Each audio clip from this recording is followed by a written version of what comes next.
उत्तर प्रदेश विधानसभा निवडणुकीच्या तोंडावर समाजवादी पक्षात मुलायम आणि अखिलेश यांच्यात नाट्य ठरवून केलं होतं असा आरोप विरोधक सातत्याने करतायत। पण विरोधकांच्या आरोपांना आता अमर सिंग यांनीच दुजोरा दिलाय। एका हिंदी वृत्तवाहिनीला दिलेल्या मुलाखतीत अमर सिंग यांनी समाजवादी पक्षातील नाट्यावर हा सनसनाटी खुलासा करून मुलायम आणि अखिलेशला अडचणीत आणलाय। अमर सिंग यांनी असा दावा केलाय की निवडणूक आयोगात जेव्हा सायकल चिन्हावरून वाद सुरू होता तेव्हा हे चिन्ह गोठवलं जाईल हे आम्हाला आधीपासूनच माहित होतं। म्हणूनच सुनावणीच्या आदल्या दिवशी मुलायम सिंग यांनी मला निवडणूक आयोगात चिन्हावर दावा ठोकणारं पत्र द्यायला पाठवलं। पण प्रत्यक्ष सुनावणीच्या दिवशी मात्र मुलायम यांनी मला निवडणूक आयोगात सोबत न येण्याची सूचना केली।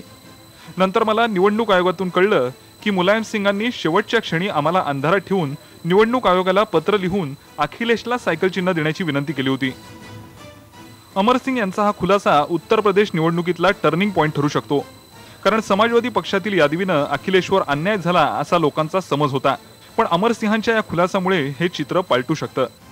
जर समाजवादी पक्षाने हे भांडण ठरवून केलं असेल तर समाजवादी पक्षाचा हा मास्टर प्लॅन यशस्वी झाला असंच म्हणावं लागेल। कारण गेली 5 वर्ष अखिलेश सरकारवर गुंडागर्दीपासून तर अकार्यक्षमतेपर्यंत जे आरोप झाले ते ऐन निवडणुकीच्या पूर्वी यामुळे मागे पडलेत आणि अखिलेश यांचं नेतृत्व नव्याने उजळून निघालं।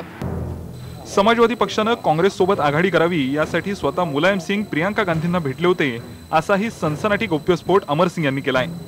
जाणकारांच्या मते यामागे मुलायम सिंह यादव यांची चाणक्य नीती होती। एक म्हणजे मुलाला भक्कम करणं, 2 सरकार विरोधी वातावरण गाळून पाडणं, 3 विरोधकांना गोंधळात टाकणं। आणि सध्या या तिन्ही रणनीतींमध्ये मुलायम सिंह यादव यशस्वी होताना बघायला मिळत आहेत।